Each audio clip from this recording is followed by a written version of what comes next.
You've withheld a lot. A few. It's something that you said that we shouldn't discuss strategy, remember? There's no such thing as strategy. I'm going to read it as this guy. He went and did this with this girl. Hey, yo, the day of accountability is here. Tato has discovered things that GASH1 did in the house that he's not telling her. She has discovered that there are certain things that he's not telling her, and that's what we were talking about earlier today. So we're going to talk about that in today's video. Also talk about Mpho, Libo, Terry, and some other interesting things. So stay tuned. Welcome back to my channel, guys. If you are new here, please do subscribe, turn on your post notifications so that I can get notified each time I post a brand new video, and don't forget to give it a thumbs up, thumbs up, thumbs up, thumbs up. So I'm going to begin with their Friday night arena games. As you guys already know, today is Friday and they do their games, and for the Friday night arena games they had like 5 different games to do. At first, you're supposed to sit down on the throne. From the throne, you're going to move with a sack bag to a place where you're going to loosen a clothes from like a pillar kind of stuff. Then you now go over to the place where you use rubber and stick to like literally gun down some cans, you know. So you aim at some cans and make sure that all of them fall. If anyone doesn't fall, you're going to get a penalty, 30 seconds penalty for anyone that doesn't fall. Then the next part was for them to use like spaghetti, like a stick of spaghetti, to move the some cans from one point to another. I think this was a difficult part for a lot of them. For example, Temba, because he was the one that started, so his spaghetti kept breaking. Then the next one was to move a ball through a maze. You guys know that maze game where you have to move the ball without touching it until it gets to the end point. I actually like this game a lot. They usually play it in Good Ultimate Search, so I like it, and some of them found it difficult. No, I don't think, no, I think that was kind of easy for a lot of them, sha. Then that was the last game. From there, you now wear your sack bag again and then hop till you get back to your throne. So that's how the game went. Sister Mara won yet another one. This is the 3rd time that Sister Mara is winning the Friday night arena games. Yet again, congratulations to Sister Mara winning tonight's Friday night games. The other housemates also did good, but you know, a lot of penalties is what made them to be in a position that of not winning, especially GASH1. GASH1 had the lowest time, but had 3 penalties. He's the leader of having penalties. In almost every game, he must have one penalty or the other. So he had 3 penalties, which now made his time to be higher. So that's it for the arena games. For what happened in the house, just before they went into the arena for the games, Tato and GASH1, they were in the locker room having a conversation, and this conversation was just around the fact that there are certain things that GASH1 has done in the house that Tato doesn't know about. He didn't exactly put it that way, but Tato could just read, like the way he was talking, how he was acting. She could just read that there's something that this guy is not telling me. So he was just saying things like, when you go out, there are certain things that you might see or you might hear. He would not really want that to affect what they have. Like, he was just, you know, preaching. So she was like, that she has withheld a lot of things. You've withheld a lot. A few. It's something that you said that we shouldn't discuss strategy, remember? There's no such thing as strategy. I'm going to read it as this guy. He went and did this with this girl, and then it didn't work out, and he's a player, and he's a piece of crap. I don't think she feels like it's even Yoli. I don't think so. I feel like maybe she might even be thinking that maybe he had something to do with Mpho, or maybe some other housemates earlier on, or with Terry or something. I feel like she might not be reasoning that it's Yoli, because you guys know that she doesn't know what happened between GASH1 and Yoli on that the sheets. That's the whole fingering episode. She doesn't know about that.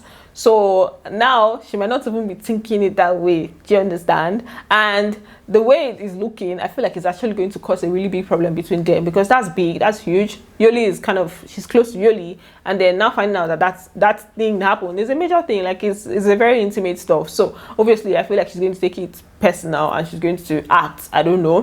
When they come out, we're going to know what's going to happen with that. GASH1 was now saying that he has told her that if after she hears what she hears, that she feels like, you know, she doesn't want to continue, that it's fine, that he's not going to hold it against her. She's like, it's really bad.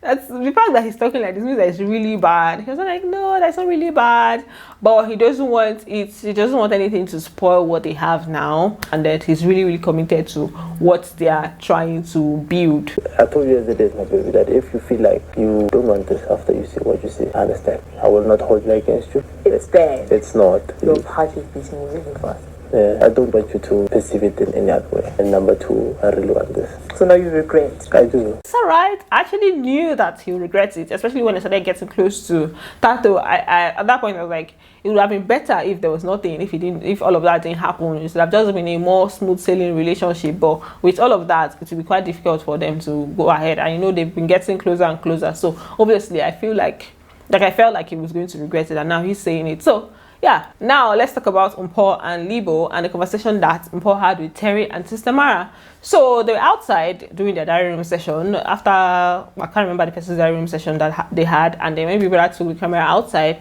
Mpho was just narrating her story, her own side of the story when it comes to the Libo situation. She was giving instances, the different things that happened that made them to be how they are now.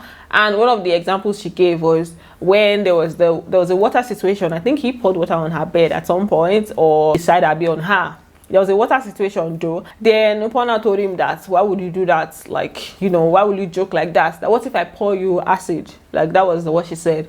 And then Libo now said, that you're really dark. What kind of people has she been dating in the past? It went from, damn girl, you're so dark. What kind of men have you been with?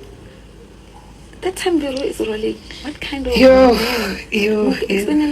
I'm explaining to you. I have PTSD basically. That really triggered her because she has been in abusive relationships and she has discussed that with him. So for him to now come with that means that, you know, it doesn't make sense for him to come with that. It's like using what she has told him in the past against her, right? So that was just what she was gisting Terry and Sister Mara. So Terry now says that maybe he was trying to trigger her because he has kind of studied her. He knows what can trigger her. So maybe he was trying to trigger her. Maybe he does it on purpose because he wants her to trigger you.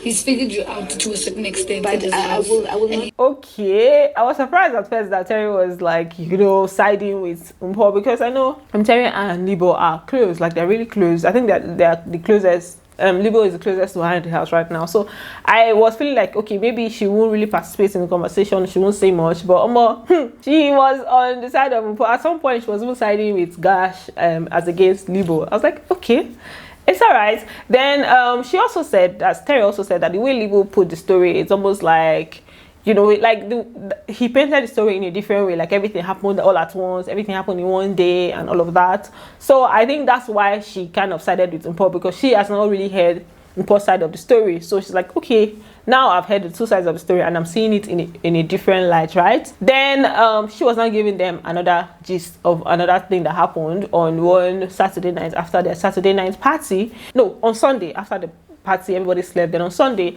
she said GASH1'S made a statement like he's happy that nobody took advantage of anybody. Then Libo took it personal. But Terry said that in his defense, as in GASH1'S defense, that she didn't feel like GASH1'S was referring to anybody in particular, that GASH1'S was just speaking in general. Like, he's happy that everybody just slept and then, you know, nobody did anything that would lead to disqualification. So it was just like him being genuinely concerned, according to Terry. When you take it and personalize it, why are you just because you were... Yeah, you know? and the thing is, it wasn't even in his defense, in Tasha's defense. I don't even think he was pointing it directly at him. He was just That's what I'm saying. That's what I'm saying. So when are you choosing to get Dr. Cinderella? No, you decided to put on the shoe. You're just talking about Libo in different ways, and then Mpho was telling her own side of the story. Apparently, it turns out that I think Libo overheard them, Libo and Tools overheard them, because later on they were now having a conversation about, you know, the whole thing that was happening with them. But Libo was in the jacuzzi and he wasn't putting on his microphone, so I couldn't really make sense of what he was saying, but I know he was talking about them. And maybe if I am able to get somebody that got what they said, or if I get a better version of what he said, I'm going to bring it to you guys. But for now, I don't really know. Or maybe he's going to have the conversation again. Meanwhile, okay, I think the housemates are sleeping outside today, you guys.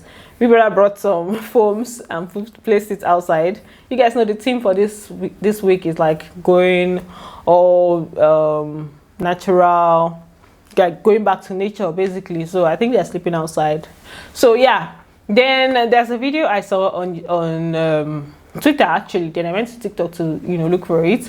It was BU and Yoli. It was as if they almost kissed, right? Although I don't think that was the intention. I think the intention was just to create a fuzz or create a buzz, basically, which they succeeded, because it's been on Twitter. A lot of people have posted it, and a lot of people have dropped comments about it. And the song that they used was this song where at the beginning they say two best friends in the room. Are they going to kiss? I can't play the song here. It's like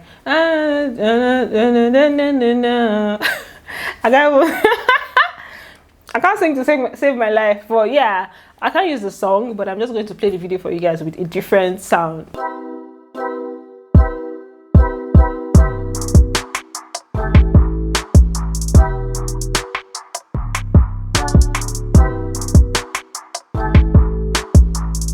So a lot of people were saying different things on Twitter as usual, which I'm not going to bring to you guys. Just know that people were just people had different comments. Some people were saying that they look cute together. Some people were saying that BU is the first person that Yoli liked, so GASH1 can rest. Some people were saying that they should just kiss already. So just different things that were being said. I was like, okay, yeah, I think that's all for today's video.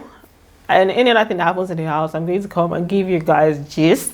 Thanks for watching, and don't forget to give it a thumbs up, and I'm going to see you on the next one. Bye, love you.